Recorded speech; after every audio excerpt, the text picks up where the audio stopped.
নমস্কার, আপনারা দেখেন টাইমস অফ হিন্দু। আর আমি এই মুহূর্তে রয়েছি ব্রিগেড প্যারেড গ্রাউন্ডে। আগামীকাল 7 তারিখ 7ই ডিসেম্বর কাল সকাল 9টা থেকে এখানে 5 লক্ষ গীতাপাঠ শুরু হবে। একদম প্রস্তুতি দেখুন, প্রস্তুতিগুলো দেখাচ্ছি কিভাবে কিভাবে সব হচ্ছে। সব এখানে এই যে দেখাই যাচ্ছে, এখানে দেখুন।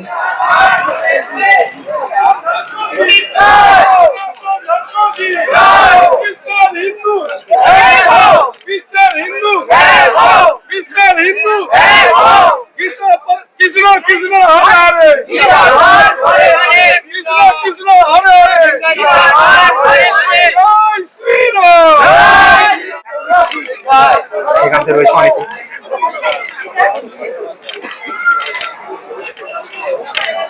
অনেক সরকার রয়েছেন, দেবশ্রী চৌধুরী। আনন্দিত, ভালো লাগছে এই কারণে বলছি যে আগামীকাল যেটা মানে হবে এটা তো সবকে ছাপিয়ে যাবে। এই প্রোগ্রাম সনাতনী এই সংস্কৃতির এই প্রোগ্রাম অত্যন্ত সারা বাংলায় জুড়ে একটা প্রভাব তৈরি করবে এবং কালকে তো এই প্রোগ্রামে অবশ্যই ভালো লাগছে। আগে থেকে এসে এখানে উপস্থিত থাকতে পেরে আমার নিজেরও গর্ববোধ হচ্ছে। আপনি জানেন যে আজকে একটা মানে 5:30 যে বিতর্কিত একখানে যে বাবরি মসজিদ একটা হিন্দু সেন্টিমেন্টাল যার সঙ্গে জড়িয়ে আছে, যেটা অবসান হয়ে গেল। আজকে দেখা গেল বেলডাঙ্গাতে হুমায়ুন কবির বিধায়ক তিনি বাবরি মসজিদের ভিত্তি মানে প্রস্তাব স্থাপন করলেন। এই বাবরি মসজিদই কেন করছেন? বাংলার সিং সমাজ মেনে নেবে না এবং বাংলার মানে সনাতনীরাও এটাকে মেনে নেবে না। উনি করেছেন, এখন মমতার সঙ্গে ওনার মতানৈক্য ঘটেছে। এই ব্যাপারে আমি এর বেশি মন্তব্য কিছু করতে পারি। আচ্ছা, টাইমস অফ হিন্দুতে প্রথমে আপনাদের স্বাগত জানাই। বেলা থেকে এসছেন তো কালকে আগামীকাল 7ই ডিসেম্বর 5 লক্ষ ঘন্টা গীতাপাঠ। তো আপনাদের কেমন লাগছে যদি আপনারা বলেন? তো খুবই অপূর্ব, খুব সুন্দর, ভালো লাগছে। আর 5 লক্ষ না, এখানে আরো বেশি। সনাতনী হিন্দু ভাই বোনকে আমাদের তরফ থেকে প্রণাম। আমরা হিন্দু জাগরণ মঞ্চে ঘটনা হচ্ছে এই গত বছর আমাদের 1 লক্ষ কণ্ঠে গীতাপাঠ হয়েছিল। তাতেই আমরা দেখেছিলাম অনেক উপচে গেছে, এতটাই ভিড় হয়েছে, উপচে গেছে। সেই তুলনায় আমরা এই বছর আমরা 5 লক্ষ কণ্ঠে গীতাপাঠ আয়োজন করা হয়েছে।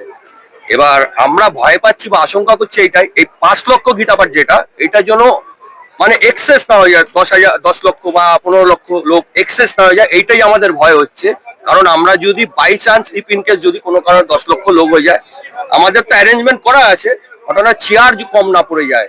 এবার ভারতবর্ষবাসী যারা আছেন, বাইরে থেকে যারা আসবেন, পশ্চিমবঙ্গের বাইরে থেকে বা পশ্চিমবঙ্গের অনেক জায়গা থেকে যারা আসবেন দূরের থেকে, তাদেরকে বলছি আগামীকাল যদি কোনো কারণে আপনারা যদি ঢুকতে না পারেন, বাইরে একটু দাঁড়াবেন নিজেদের মনের মতন করে। কেন এটা যেহেতু সনাতন ধর্মের ব্যাপার প্রচার চলছে, আপনারা যারা সনাতন ধর্ম হবেন তারা বিশৃঙ্খলতা করবেন, দাঁড়াবেন আমাদের সাথে, বাইরে দাঁড়িয়ে গীতাপাঠ করবেন।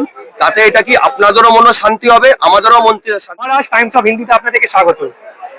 কালকে এই যে 5 লক্ষ ঘন্টা গীতাপাঠ একটা বিশাল বড় মহাযজ্ঞ হতে চলেছে আমাদের সনাতনীদের, মানে সারা বিশ্বের সনাতনীদের, কি বলবেন? ভারতবর্ষের বুকে নতুন এক ইতিহাস গড়তে চলেছে সাধু সন্তরা। একদম, যে সাধু সন্তরা এমন একটা ইতিহাস গড়বে যে পুরো ভারতবর্ষে কেন পুরো বিশ্ববাসী দেখবে। আর সেই ভারতবর্ষের বুকে একটি রাজ্য আছে, তার নাম হচ্ছে পশ্চিম বাংলা। ঠিক, সেই পশ্চিমবাংলার সন্তরা এখন একটা জিনিস দেখেছে যে শান্তিকে ফিরিয়ে আনতে গেলে পরে আমাদেরকে এখন তো গীতাকে নিয়ে আমাদের চলতে হবে।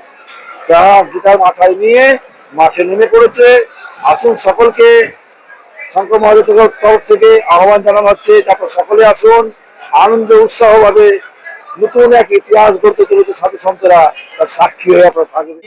শ্রীনারী ত্রিশক্তি যোগমায় আশ্রম ট্রাস্ট কোলবেড়িয়া, আমি যোগী লাল বাবা শিবাজি মহারাজ। আচ্ছা, এখানে 5 লক্ষ কণ্ঠে আগামীকাল যে গীতাপাঠ হবে, এখানে অনেক সনাতনীরা আসবেন আগামীকাল। গতবার আমাদের উত্তরবঙ্গে 1 লক্ষ কণ্ঠে গীতাপাঠ হয়েছিল, কিন্তু ওখানেও প্রায় 1 লক্ষের বেশি, প্রায় 1,90,000 এসেছিলেন সনাতনীরা। এবং আগামীকালকে আমরা টার্গেট করছি যে কমপক্ষে এটা 10 লাখের মাঠ, 7-8 লাখ অবশ্যই এখানে সমাগম হবে। তবে আমরা দল মত নির্বিশেষে প্রত্যেককেই আমন্ত্রণ জানিয়েছি, মুখ্যমন্ত্রীকেও আমন্ত্রণ জানিয়েছি। আচ্ছা, মুখ্যমন্ত্রী কি আসছেন? সেটা ওনার অফিস বলতে পারবে, উনি বলতে পারবেন। আজকে আমরা নামে সনাতন, কিন্তু সনাতন ধর্মের প্রকৃত কৃত্য যেটা, সেটা আমরা একটু করি না। বা প্রমোশন করার, মানে শাস্ত্রটাকে অস্ত্র হিসাবে ব্যবহার করার জন্য আমাকে বিষ্ণু পরিষদ শিখিয়েছে শ্রীমদ ভাগবত, যে এমন ভাবে ব্যবহার করবা যেন তোমার শাস্ত্রটাই তোমার কাছে অস্ত্র হয়ে ওঠে। আপনাকে দেখছি আপনি কলকাতা হাইকোর্ট থেকে এসেছেন, কি বলবেন আগে আপনি বলুন।